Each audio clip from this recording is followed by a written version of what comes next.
This is the Getting Divorced Without Losing Your Mind podcast, where divorce coach Corey Shapiro helps you get creative and not reactive in your divorce. Tune in now to get the support you need to make it through this difficult time. Here's your divorce coach, Corey Shapiro. Welcome to the Getting Divorced Without Losing Your Mind podcast. This is Corey Shapiro. Our topic today is holiday parenting time.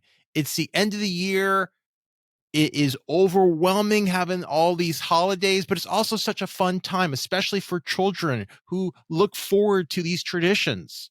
But if you're in a divorce, maybe these traditions are changing. And that's what we're talking about today. Before we get into our question, let me share with you a great quote from Albert Einstein. It goes like this: not everything that can be counted counts, and not everything that counts can be counted. I think Mr. Einstein, Mr. Original Google, is saying there are certain things that are not quantifiable that are priceless. You know, like that MasterCard commercial, priceless. A wonderful weekend, let's say, with the parents and the grandparents, that is so meaningful. That's an amazing experience versus quantity. You know, just tallying up the days. And maybe in certain situations, the quality of time is more important than the quantity of time to have a meaningful relationship with children. And I think that's really where we're going here when we're talking about parenting time. And unfortunately, a lot of the laws here in the US, the child support is coupled with time. So the parent who has more time usually receives child support.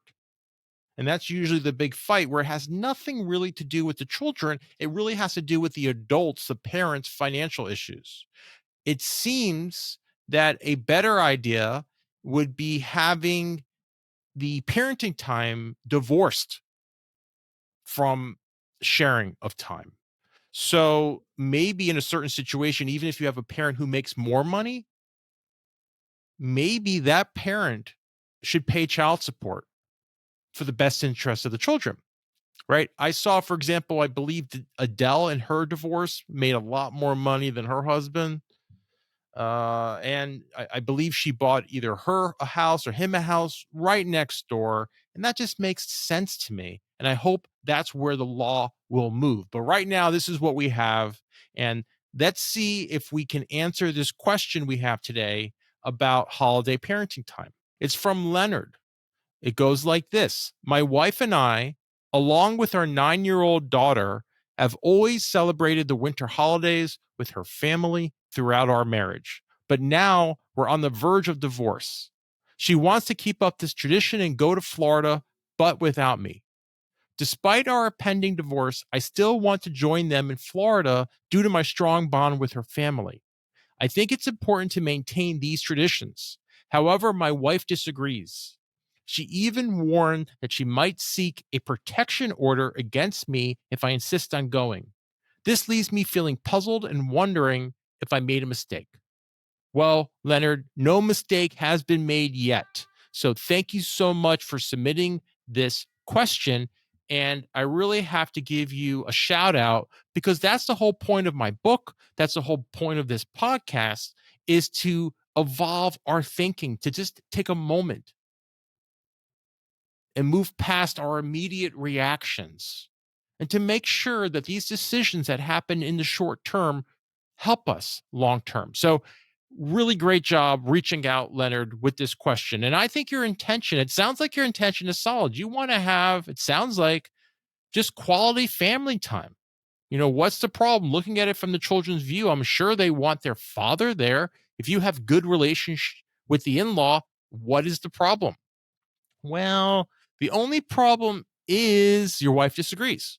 Now, you might be right, quote unquote, right, might be or at least a good option to have these traditions maintained, but you can't force these traditions on the other parent. And when you have disagreement, you need to go to either a mediator to work this out between you two, or more times than not, a decider, like a judge. And the judge will basically tell you how things are going to go. And I will caution you that I want you to think of the judge like, remember, like your parents, or if you're ever taking a religious course and you learn about why things are a certain way, and you realize a lot of the reasons things are the way they are is because maybe, quote unquote, God said so. I remember growing up, I asked all these questions. Why do we do this? Why do we do this? And you can see why I became a lawyer. And it was because your mom said so. That's why. So whatever the judge says, it's the judge said so. Of course, you can take an appeal if you have that budget. But the reality is most people don't. And if the judge gives you even an informal opinion of what should be done over these holidays, or even maybe a court attorney, uh, that is great information, because you're playing the long game. This is just one little battle dealing with holidays in the beginning. Maybe you want to have a more progressive time. And if the court feels you're a troublemaker, and you don't want to be a troublemaker, do you? No one wants to be a troublemaker. Then you're going to have to follow the court's advice. And usually the court's trying to make a decision that is less stressful for everyone. And if the mom's really against it, well, I think the court, unless you have some expert that's going to support your position, I think the court's probably going to try to reach an accommodation in some ways. And that leads me to my coaching corner, which is just a key takeaway from this episode. And the key takeaway is there's generally two types of thinking with these holidays. One is business as usual, maintain these traditions, set aside your differences, put on a happy face. The other group is, listen, change is inevitable. We're getting divorced. I don't want to be around you. That's triggering.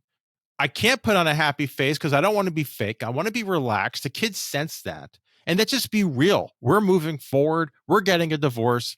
Let's start our new traditions now.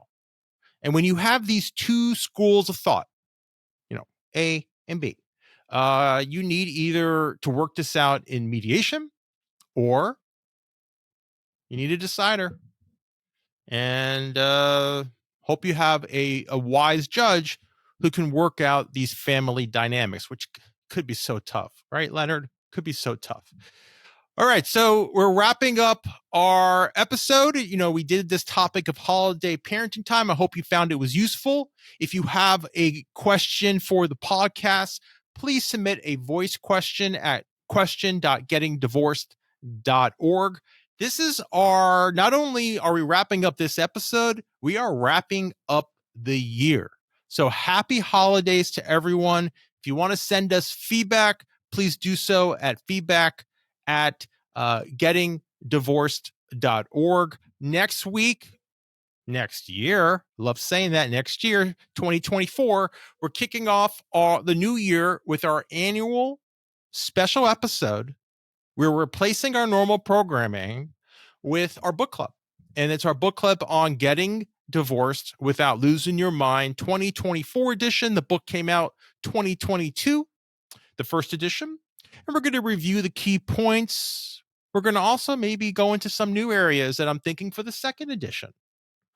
So if you haven't read the book yet, great time to do so.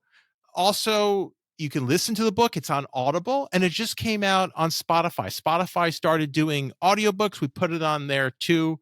So hopefully you have some time to even look at the key points to get more out of the podcast. So thank you for listening. And remember, be creative, not reactive. This is Corey Shapiro. Happy holidays. Thank you for tuning in to the Getting Divorced Without Losing Your Mind podcast with divorce coach Corey Shapiro. Divorce can be a difficult and overwhelming process, but it doesn't have to be. Corey's book, Getting Divorced Without Losing Your Mind, is here to help you gain clarity, composure, and a strategic mindset. Get it now as an ebook on Amazon or an audiobook on Audible. And unlock the power of these resources to make more informed decisions and gain better understanding of the process. This podcast offers general information only. It cannot replace legal advice. If you need tailored advice, contact an attorney licensed to practice in your area.